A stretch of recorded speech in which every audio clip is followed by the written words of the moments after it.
Hello, student, and good morning, everybody, and welcome to Rajkumar Tirvane's YouTube channel.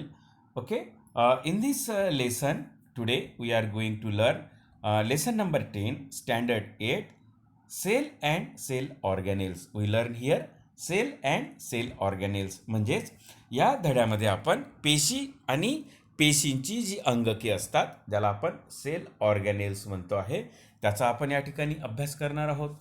मित्रांनो, या ठिकाणी आपल्याला बघायचं आहे how many types of cells are found in living organisms. सजीवांमध्ये कोणत्या प्रकारच्या सेल्स असतात आपल्याला हे माहिती आहे. There are two types of cells, prokaryotic type of organisms and eukaryotic type of. त्याच पद्धतीनं unicellular and multicellular living organisms. आणि हे बघत असतानाच दुसरा जो प्रश्न आहे यामध्ये विचारलेला, which instrument had you used to observe cells? In our school, we observe with the help of compound microscope. Okay? आपल्याला माहिती आहे प्लांट सेल आणि ॲनिमल सेलचा अभ्यास आपण कंपाऊंड मायक्रोस्कोप या इन्स्ट्रुमेंटद्वारा करत असतो. Last year we studied the cell. We studied about the cell. Cell is the structural and functional unit of living organism. या ठिकाणी एक प्रश्न विचारलेला आहे, पेशी म्हणजे काय? पेशी म्हणजे सजीवांचं रचनात्मक आणि कार्यात्मक जे एकक असते त्याला पेशी असे म्हणतात. What is cell? Cell is the structural and functional unit of living organisms. Okay, do you understand what is cell? Cell is the structural and functional unit of living organisms. According to the functions, cell of different sizes and structures found in different organs. आपल्याला हे माहिती आहे की सजीवांमध्ये जे वेगवेगळे organs असतात, अवयव असतात, त्यामध्ये या सेलची जी रचना असते वेगवेगळ्या आकाराच्या त्या रचना असतात आणि त्यांचं फंक्शन पण वेगवेगळं असते. तर त्यासाठी आपण या ठिकाणी दोन ज्या सेल्स आहे, वनस्पती आणि प्राणी सेलचा आपण या ठिकाणी अभ्यास करणार आहोत. Structure of plant cell and animal cell. Look at here. Here is a plant cell and here it is a animal cell. Okay, दोन पेशी आहे या ठिकाणी. ही वनस्पती पेशी आहे, ही प्लांट सेल आपण या ठिकाणी बघतो आहे. प्लांट सेल आणि ही वनस्पती पेशी आहे. तर यांच्यामध्ये काय डिफरन्सेस आहे आणि काय सिमिलॅरिटीज आहे तो आपण या ठिकाणी अभ्यास करणार आहोत. आपण घरी गेल्यानंतर आपण होमवर्क म्हणून ही डायग्राम आपल्याला काढून बघायची आहे आणि या ठिकाणी आपल्याला हा होमवर्क पण पूर्ण करायचा आहे. वेगवेगळे जे ऑर्गन्स आहे यामध्ये त्या ऑर्गॅनेल्स आपण बघूया, यांच्यामधला similarity and differences between plant cell and animal cell. Look at here. First, it is a mitochondria. बघा, आपण बघतो या ठिकाणी मायटोकॉन्ड्रिया. मायटोकॉन्ड्रिया ज्याला म्हणतो आपण, इट इज अ मायटोकॉन्ड्रिया. हा महत्त्वाचा असा पेशी अंगक आहे. प्लांट सेलमध्ये पण असते आणि ॲनिमल सेलमध्ये हा मायटोकॉन्ड्रिया आहे. त्यानंतर आपण या ठिकाणी बघतो आहे cell wall. Cell wall. Cell wall म्हणजे पेशी भित्तिका आणि cell wall only present in algae, fungus and plant. मग फक्त वनस्पती पेशींना फंगस आणि अल्गी जे असतात त्यांच्यामध्ये सेल वॉल असते. Animal cell, in animal cell cell wall is absent. प्राणी पेशीमध्ये पेशी भित्तिका नसते आहे. ओके, त्यानंतर तिसरं जो आहे या ठिकाणी सेल मेम्ब्रेन और याला प्लाझ्मा मेम्ब्रेन असं म्हणतात. सेल मेम्ब्रेन किंवा प्लाझ्मा मेम्ब्रेन. ॲनिमल सेलमध्ये पण प्लाझ्मा मेम्ब्रेन असतं आणि प्लांट सेलमध्ये पण प्लाझ्मा मेम्ब्रेन आणि सेल मेम्ब्रेन असतं. ओके, त्यानंतर महत्त्वाचा जो या ठिकाणी पार्ट बघतोय आपण, हा आहे न्यूक्लियस. इन बोथ हा न्यूक्लियस आहे. Nucleus both the cells, plant cell and animal cell, both cell having nucleus. Okay, केंद्रक जे आहे महत्त्वाचा असा पेशीचा जो घटक असतो वनस्पती पेशीमध्ये आणि प्राणी पेशीमध्ये असते आहे. ओके, त्यानंतर या ठिकाणी सायटोप्लाझम आहे. दोन्ही सेलमध्ये सायटोप्लाझम असते आहे. त्यानंतर या ठिकाणी आपल्याला दिसते आहे plastid. Okay, it is a plastid. हे जे प्लास्टिड आपल्याला दिसते आहे, प्लास्टिड म्हणजे लवक, हरित लवक ज्याला म्हणतो आपण. ओनली प्लांट सेलमध्ये प्लास्टिड असतं, ॲनिमल सेलमध्ये हरित लवक नसते आहे. ओके, याच हरित लवकाद्वारे वनस्पती हिरवा त्यांना रंग असतो आणि ते प्रकाश संश्लेषण प्रक्रिया करतात. आणि हा जो एक मोठा भाग आपल्याला दिसतो आहे, मी या ठिकाणी डार्क केलेला, तर याला म्हटल्या जाते व्हॅक्युओल. आणि व्हॅक्युओल जे असते हे मोठं व्हॅक्युओल हे प्लांट सेलमध्ये असते. या ठिकाणी पण व्हॅक्युओल आपल्याला दिसते आहे, हे पण व्हॅक्युओल आहे. ॲनिमल सेलला पण व्हॅक्युओल असते, पण ते छोटं असते. ओके. त्यानंतर आपण या ठिकाणी बघतो आहे गोल्जी बॉडीज किंवा गोल्जी कॉम्प्लेक्स.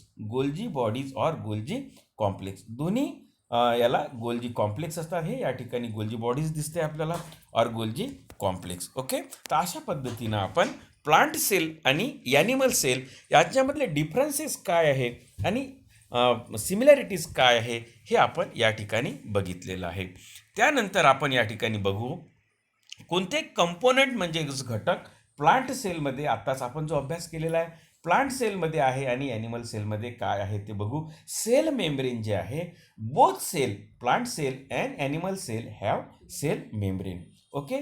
त्यानंतर दुसरा जो कंपोनंट आहे cell wall, only plant cell have cell wall. Okay. Animal सेलला ॲबसेंट असते, ॲनिमल सेलला नसते आहे.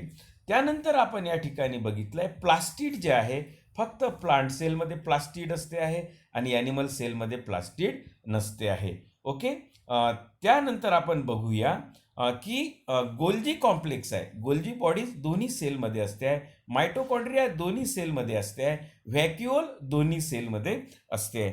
तर अशा पद्धतीनं आपण वेगवेगळे जे ऑर्गन्स असतात तर दोन्ही सेलमध्ये असतात आणि काही ऑर्गन जे आहे जसं सेल वॉल आहे, सेल वॉल आणि प्लास्टिड जे आहे ॲनिमल सेलमध्ये नसते. तर अशा पद्धतीनं आपण प्रत्येक जे ऑर्गन्स आहे प्लांट सेल आणि ॲनिमल सेलचा आपण या ठिकाणी अभ्यास केलेला आहे. त्यानंतर आपण बघणार आहोत कंपोनंट ऑफ ए सेल. आता जे आपण वेगवेगळे डिफरंट टाईप्स ऑफ कंपोनंट्स आपण अभ्यासले आहे त्याचा आपण डिटेल या ठिकाणी अभ्यास करणार आहोत. पहिला जो कंपोनंट आहे cell wall, it is found around cells of algae, fungi and plant. Okay. आपल्याला हे आताच बघितलं आपण की सेल वॉल जे आहे पेशीभित्तिका फक्त वनस्पती, फंगस आणि अल्गीमध्ये असते. Animal cell lack of cell wall, म्हणजेच ॲनिमल सेलमध्ये सेल वॉल नसते. मग cell wall is an elastic strong coat around cell membrane. Cell मेम्ब्रेनच्या वर आउटर जे कव्हरिंग असते वनस्पतीच्या सेलमध्ये ते असते सेल वॉल. हे इलॅस्टिक असते, लवचिक असतं, स्ट्रॉंग कोट असते. It is mainly compose of carbohydrate like cellulose and pectin. Okay. Do you understand this? Cell wall is made up of, cell wall is made up of cellulose and pectin. Do you understand? Cell wall कशाची बनली असते? Cell wall is compose of cellulose and pectin. Afterwards polymers like lignin, suberin, cutin are added to the cell wall. Okay.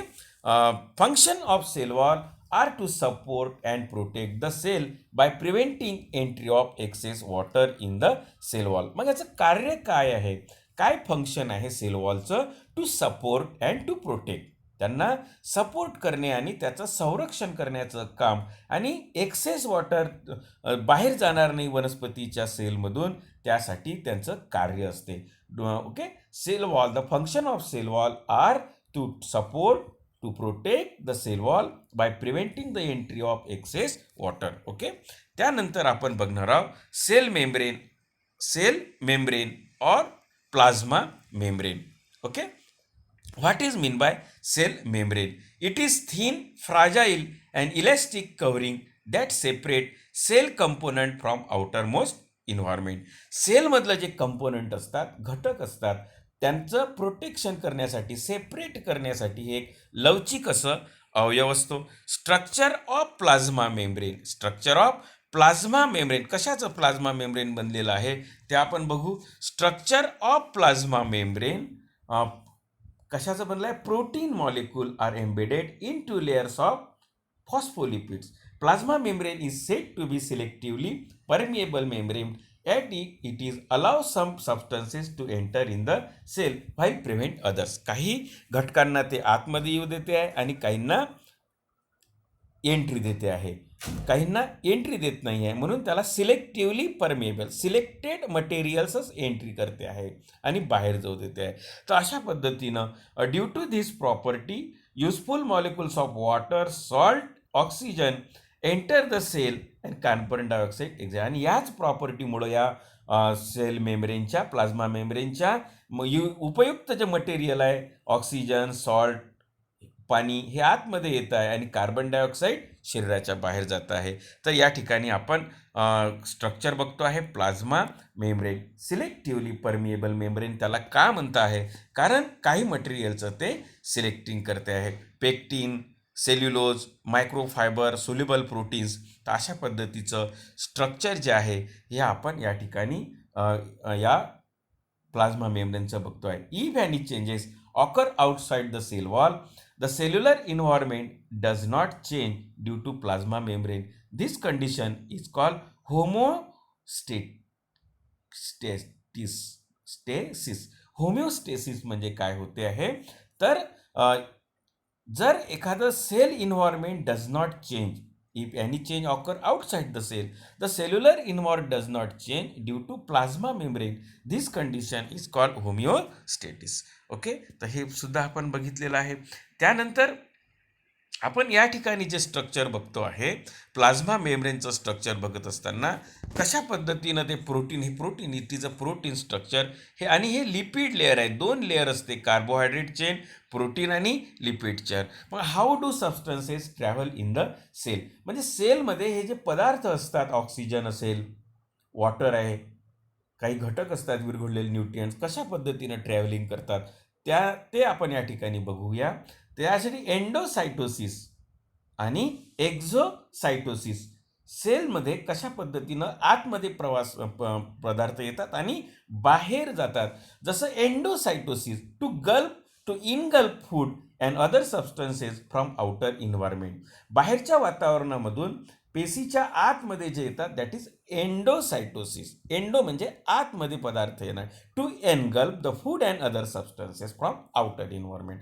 एक्झोसायटोसिस म्हणजे to excrete waste material out of the cell. या पेशीमधून पेशीच्या बाहेर जे material जातात त्याला एक्झोसायटोसिस म्हणतात, आणि पेशीमध्ये जे मटेरियल येतं आहे त्याला एंडोसायटोसिस म्हणतात. आणि अशा पद्धतीनं या प्लाझ्मा मेम्ब्रेनचं जे कार्य असते, to engulf the material and to excrete the waste material out of the sale.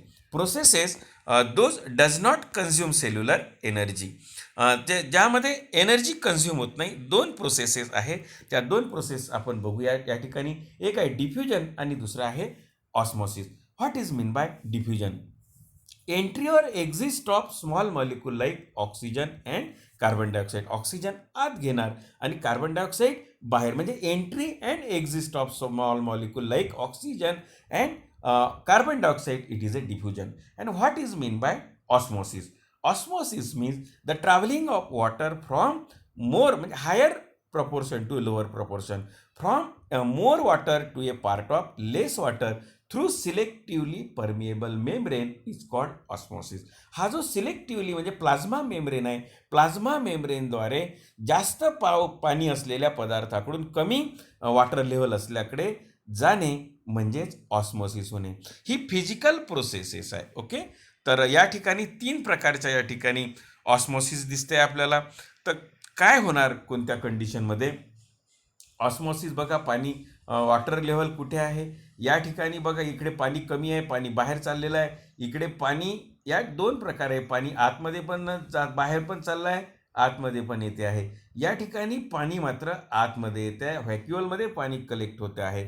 तर ऑस्मोसिस हे प्लांट सेलमध्ये कशा पद्धतीनं होते आहे आणि ॲनिमल सेलमध्ये कशा पद्धतीनं ऑस्मोसिसची प्रक्रिया होते हे आपण या ठिकाणी बघतो आहे. तर यासाठी हा रिसर्च करण्यासाठी आपण सुद्धा आपल्या घरी या लॉकडाऊन काळामध्ये एक प्रयोग आपण करू शकतो. तुमच्याकडे रेझिन्स असेल, मनुके असतील, 5-6 मनुके घ्या, 2 तास किंवा 1 तासपर्यंत ते पाण्यात एका छोट्या बाउलमध्ये पाणी घ्या.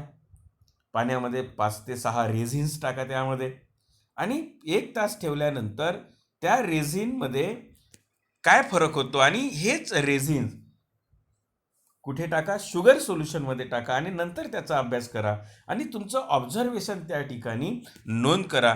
तुम्हाला काय दिसणार आहे? तुम्हाला काय दिसणार आहे त्यामध्ये? हे रेझिन्स जर पाण्यात टाकले तर 1 तासात ते काय होणार आहे? ऑस्मोसिस प्रक्रिया होणार आहे. म्हणजे ते फुगणार आहे. हा छोटा रेझिन असा होणार आहे आणि तो शुगर सोल्युशनमध्ये ॲड केल्यानंतर तो पुन्हा त्याची साईज कमी होणार आहे. मग ऑस्मॉसिस म्हणजे काय आणि ऑस्मॉसिस म्हणजे त्याने ॲब्सॉर्ब केलेलं आहे वॉटर. ओके, वॉटर पाणी त्यातलं ॲब्सॉर्ब केलेलं आहे मनुक्याने, रेझिन्सनी. नंतर शुगर सोल्युशनमध्ये काय होते आहे ते आपण ऑब्झर्व करू शकता. What is mean bye osmosis and diffusion. आपल्याला माहिती आहे की पावसाळ्यात रेनी सीझनमध्ये लाकडी दारं जे असतात, वुडन डोअर्स जे असतात, ते टाईटली फिट होतात, फुगतात ते. याचं काय कारण असेल, कोणती प्रक्रिया या ठिकाणी होत असेल, ते सुद्धा आपण बघू शकतो आहे. What is mean by isotonic and hypotonic solution. Medium outside and inside the cell has the same proportion of water. Okay, medium outside and inside the cell the same proportion of water doesn't go in and out. Isotonic म्हणजे दोन्हीकडे sale मध्ये असणारं पाण्याचं प्रमाण आणि सेलच्या बाहेर असणारं पाण्याचं प्रमाण जर सारखं असेल तर त्याला आयसोटोनिक असं म्हटलं जाते. मग हायपोटोनिक म्हणजे काय होते? The cell has less water than outside medium. पेशीमध्ये पाण्याचं प्रमाण कमी आहे पण बाहेर पाण्याचं प्रमाण जास्त असेल तर पाणी काय होईल, त्या सेलमध्ये एंटर होणार आहे. ओके, म्हणजे जर या ठिकाणी आपण बघतो आहे की दोन्हीकडे पाण्याचं प्रमाण सारखं आहे. पेशी ती जी सेल आहे पाणी घेणार पण नाही, पाणी सोडणार पण नाही. पण जर पेशीमध्ये पाण्याचं प्रमाण कमी आहे आणि बाहेर पाणी जास्त आहे तर सेल काय करणार, पाणी ॲब्सॉर्ब करणार आहे. याला एंडो ऑस्मॉसिस म्हटल्या जाते. आतमध्ये पाणी घेणे एंडॉस्मॉसिस. म्हणजे रेझिन्स जे आहे, जे आपण जेव्हा when raisins are kept in water after some time they swell and become turgid. आता जो मी तुम्हाला प्रयोग सांगितला की आपण जे रेझिन्स घेतले होते, मनुके घेतले होते, पाण्यात जेव्हा आपण त्यांना 1 तासपर्यंत बुडवून ठेवलं तर पाणी काय केलं आहे, रेझिन्सनी ॲब्सॉर्ब केलं आहे. म्हणजे पाण्याचं प्रमाण कुठे जास्त होतं, बाहेर जास्त होतं, आउटसाईड. आणि सेल, एक रेझिन म्हणजे एक सेल आपण जर समजलो, suppose it is a cell, तर ते रेझिन्स काय करणार आहे, वॉटर ॲब्सॉर्ब करणार आहे. It is a endo osmosis. It is a process of osmosis but endo osmosis. Okay, याला एंडो ऑस्मॉसिस असं म्हटलं जाते.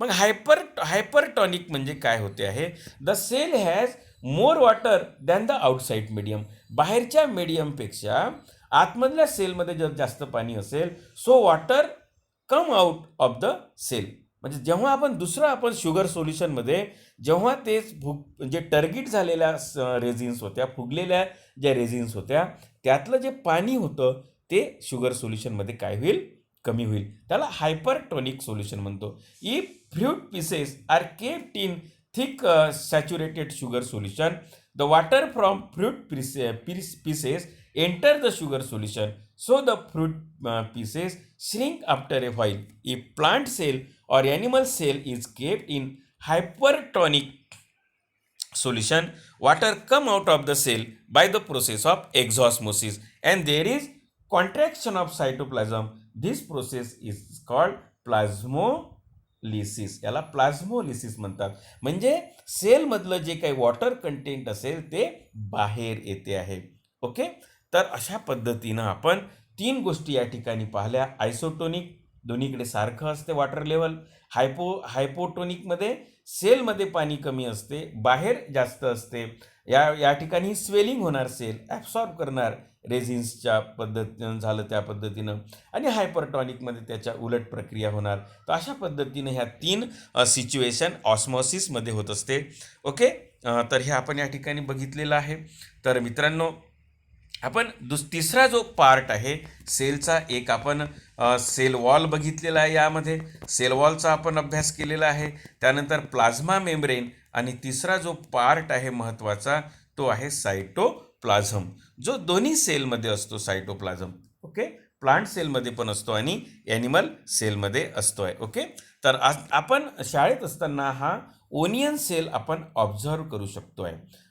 रेक्टँग्युलर टाईप ऑफ सेल असतात onion cell. Cytoplasm is the fluid between plasma membrane and nucleus. Nucleus आणि plasma मेम्ब्रेनच्या आतमध्ये जो membrane, जो प्लाझ्मा असतो, ए लिक्विड फ्लुइड असतो, that is called a cytoplasm. Okay, many cell organelle, it is a moving हा फिरणारा असतो, मुव्हिंग. स्टिकी सबस्टन्स चिकट असतो, मुव्हिंग असतो आहे. Many organelles are suspended in cytoplasm. पेशीमधले जे पेशीचे घटक असतात हे सायटोप्लाझममध्ये असतात, त्याला पेशीद्रव आपण म्हणतो आहे.